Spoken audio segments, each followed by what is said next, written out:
आपकी हड्डियों के बीच में जो फ्लूइड होता है ना, उसमें हवा के बुलबुले बनने शुरू हो जाते हैं, और वो बुलबुले जब फूटते हैं, जब वो बर्स्ट होते हैं, तो टक टक की आवाज आती है। अगर आप यंग है तो ये इसी रीजन से होता है। इसलिए अपने डाइजेस्टिव सिस्टम को स्ट्रांग बनाना है, ताकि हमारी बॉडी के अंदर वायु इकट्ठी ना हो सके, गैस ना बन सके। तो इसके लिए स्पेशली रात को कभी भी खट्टी चीज़ें ना खाएं, ज़्यादा फर्मेंटेड चीज़ें ना खाएं, जिससे कि आपकी बॉडी में गैस ज़्यादा ना बने। और दूसरी चीज़ जो है वो ये है कि पानी आप हमेशा बैठ कर पिए, खड़े होकर कभी भी पानी ना पिए। खड़े होकर पानी पीने से भी आपके शरीर में वात रोग होता है। तो ये 2 चीज़ें आपने ध्यान में रखनी है। यंग एज है तो कभी ऐसा नहीं होगा कि आपको ऑस्टियोआर्थराइटिस हो गया है या गठिया हो गया है। ये प्रॉब्लम आपको 40s की एज में आने के बाद ही होती है। अब बात करते हैं कि अगर आपकी एज जो है 40 से अबव है और आपको ये प्रॉब्लम हो रही है, तो इसका मेन रीजन फिर गठिया होता है और ऑस्टियोआर्थराइटिस होता है, या फिर यूरिक एसिड बढ़ जाता है, उसकी वजह से ये प्रॉब्लम होती है। होता क्या है, हमारे जो जॉइंट्स होते हैं शरीर में, चाहे वो घुटने के हों, हिप जॉइंट हो, कोहनी का जॉइंट हो, उनके बीच में कुशनिंग होती है, जिसे कार्टिलेज कहा जाता है। और ये कुशनिंग क्या करती है, जॉइंट्स को आपस में रगड़ खाने से बचाती है, उनके बीच में एक पुल का, एक कड़ी का काम करती है। अब जैसे जैसे हमारी एज बढ़ती है या फिर यूरिक एसिड जब ज्यादा बढ़ जाता है, तो भी ये कार्टिलेज की जो लेयर है ना, वो घिसने लगती है, धीरे धीरे खत्म होने लगती है। अब जब ये कार्टिलेज या कुशनिंग दोनों जॉइंट्स के बीच में खत्म हो जाएगी, तो हड्डियां रगड़ खाएंगी आपस में, तो उसकी वजह से फिर ये टक टक या कट कट की आवाज आती है, चटकने की आवाज आती है। ज्यादा प्रॉब्लम बढ़ जाए तो फिर जॉइंट्स में सूजन हो जाती है, चलना फिरना तक भी मुश्किल हो जाता है। तो इसलिए जब ये प्रॉब्लम स्टार्ट हो, तभी से इसका ट्रीटमेंट करना शुरू कर देना चाहिए। सबसे पहली बात जो आपको ध्यान में रखनी है वो यही है कि अपनी बॉडी में गैस या वात ज्यादा ना बनने दें। फिजिकली एक्टिव रहें, अपने आप को एक्टिव रखें, अपने वेट पर कंट्रोल रखें, और 3 होम रेमेडीज मैं आपको बता रही हूँ इस प्रॉब्लम के लिए, उनको फॉलो कीजिए। साथ ही साथ एक्यूप्रेशर पॉइंट्स बता रही हूँ, वो फॉलो करेंगे तो अगर ये प्रॉब्लम आपकी शुरू ही हुई है तो बिल्कुल आपकी खत्म हो जाएगी कुछ ही दिनों में। लेकिन अगर ये पुरानी है तो थोड़ा टाइम लगेगा, लेकिन आपके सिम्टम्स में आपको फर्क जरूर नजर आएगा। तो सबसे पहले बात करते हैं कि होम रेमेडीज आपको क्या क्या यूज करनी है। तो 2 चीजें आपको बता रही हूँ जो ऑल्टरनेट डेज में आपको लेनी है, और एक चीज आपको डेली लेनी है। 2 चीजें क्या है, पहले वो देख लीजिए। सबसे पहले जो आपको अपनी डाइट में शामिल करना है वो है भीगे हुए चने। काले चने जो होते हैं वो फाइबर का, प्रोटीन का, कैल्शियम का एक बहुत रिच सोर्स होते हैं, एंटीऑक्सीडेंट्स से भरे हुए होते हैं। तो आपको तकरीबन 2 से 3 चम्मच काले चने लेने हैं, 20 ग्राम क्वांटिटी इनकी लेनी है, और इन्हें अच्छे से आपने वॉश कर लेना है, धो लेना है 3-4 बार पानी से, और फिर इन्हें पानी में भिगो करके रखना है। आधा कप पानी में भिगो करके रखना है काले चनों को, और सुबह ये पानी पीना है। पहले तो सुबह उठते ही निहार मुंह यानी कि खाली पेट ये पानी पीना है, और फिर ये भीगे हुए चने भी चबा चबा कर खाने हैं। इससे आपकी जॉइंट्स की हेल्थ सुधरेगी, और आपकी ये जो नीज की प्रॉब्लम बढ़ती जा रही है वो आपकी कम हो जाएगी। तो ये हुआ पहला उपाय, बहुत उपयोगी है आपके जॉइंट हेल्थ को सुधारने के लिए। सेकेंड रेमेडी जो है वो है मेथी दाना या फेनुग्रीक सीड्स, मेथरे भी कहते हैं इसको कई लोग। तो मेथी दाना भी आपकी जॉइंट हेल्थ के लिए, साथ ही साथ कुशनिंग या टिश्यू के लिए बहुत अच्छा होता है। कार्टिलेज प्रोडक्शन में हेल्प करता है मेथी दाना, फाइबर इसमें ज्यादा होता है, आपके शरीर से वात को बाहर निकालता है, और साथ ही साथ आपकी इम्यूनिटी को बढ़ा देता है। तो आपको क्या करना है, 1 चम्मच मेथी दाना लेना है, उसे आपने आधा कप पानी में भिगो देना है रात को, और सुबह खाली पेट ये पानी पीना है पहले तो, और फिर मेथी दाना भी चबा चबा के खाना है। अगर मेथी दाना आप नहीं खा पाते हो तो आप क्या करो, इसे अपनी दाल, दही या सब्जी में ऐड करके भी खा सकते हो। तो इस तरीके से इसे यूज करना है। अब ये दोनों रेमेडीज जो हैं, काले चने वाली और मेथी दाने वाली, इनको ऑल्टरनेट डे पर यूज करना है आपने। यानी कि फर्स्ट डे जैसे आपने काला चना लिया है भीगा वाला, तो सेकेंड डे आप मेथी दाना लेंगे, फिर थर्ड डे आप काला चना लेंगे भीगा वाला, और फिर फोर्थ डे आप मेथी दाना लेंगे। तो इस तरह से ऑल्टरनेट डे पे आपको ये रेमेडीज फॉलो करनी है। एक चीज जो आपको डेली लेनी है शाम को या रात को सोने से पहले, वो है हल्दी वाला दूध।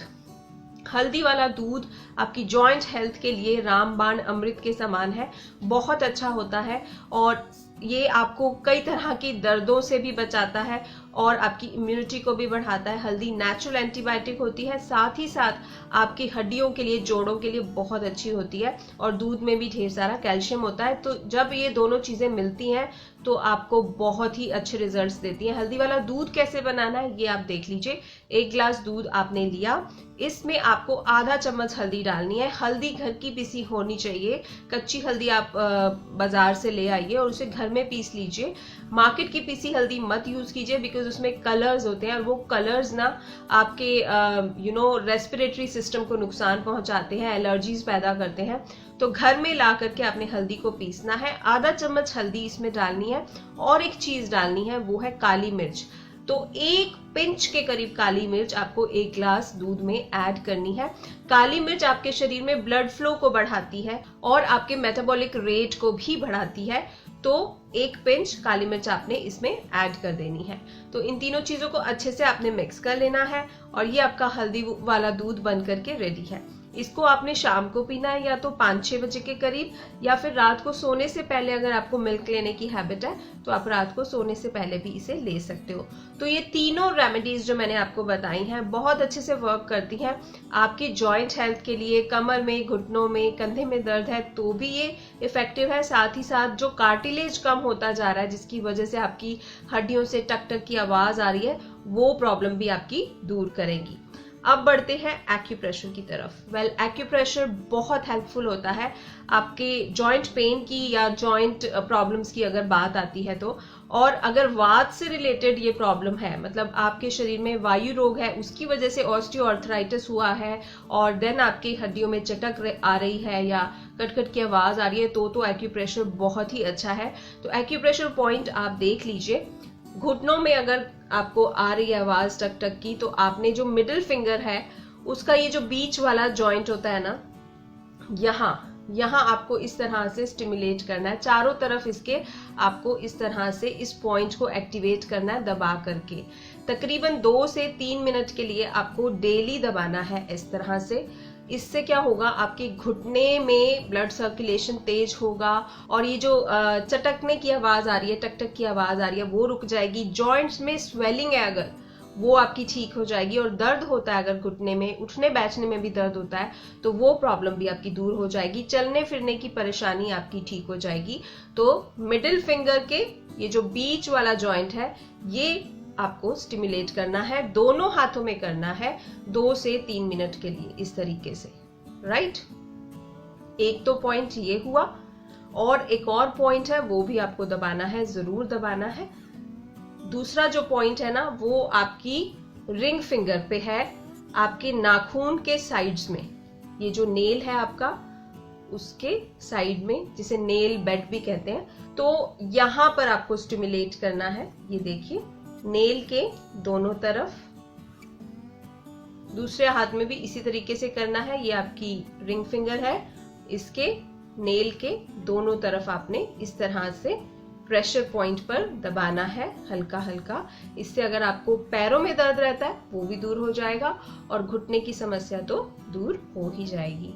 तो डेली आपको तकरीबन 10 मिनट निकालने हैं। 2-3 मिनट आपको मिडिल फिंगर पे देने हैं और 1 से 2 मिनट आपने इधर रिंग फिंगर को देना है, नेल के दोनों तरफ। ये दोनों एक्यूप्रेशर पॉइंट्स बहुत बहुत अच्छे हैं आपकी नी प्रॉब्लम को दूर करने के लिए, और ये जो चटकने की, कटकट की आवाज आती है, वो प्रॉब्लम को दूर करने के लिए।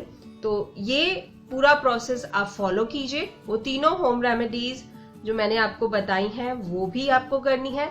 साथ ही साथ ये एक्यूप्रेशर पॉइंट्स जो बताए हैं वो भी आपको फॉलो करने हैं। पानी कभी भी खड़े होके नहीं पीना, हमेशा बैठ के पीना है। और रात को खट्टी और ठंडी और फर्मेंटेड चीजें आपको नहीं खानी है। तो ये छोटे छोटे टिप्स आप फॉलो कीजिए। बहुत ज्यादा पैसा आपका खर्च नहीं हो रहा है, दवाइयों पर खर्चा नहीं करना पड़ रहा है। बस ये सावधानियां हैं जो आपको बरतनी है और इनसे आपको 100% नतीजे मिलेंगे। और ये जो टक टक की आवाज आती है आपके घुटनों से, वो हमेशा के लिए दूर हो जाएगी। तो ये था मेरा आज का वीडियो। उम्मीद करती हूँ कि ये वीडियो आपको पसंद आया होगा। अगर पसंद आया है then please hit the like button and इस वीडियो को शेयर कर दीजिएगा अपने प्रियजनों के साथ, अपनी फैमिली, फ्रेंड्स एंड रिलेटिव्स के साथ, सोशल मीडिया पर, व्हाट्सएप, फेसबुक, ट्विटर पर। साथ ही साथ अगर चैनल को अभी तक सब्सक्राइब नहीं किया है then please subscribe my channel. Subscribe का रेड बटन है नीचे, जरूर उसे दबा दीजिएगा। मैं मिलूंगी आपसे एक और अच्छे से हेल्थ टिप या किसी ब्यूटी वीडियो के साथ। तब तक के लिए take good care of yourself. Bye bye.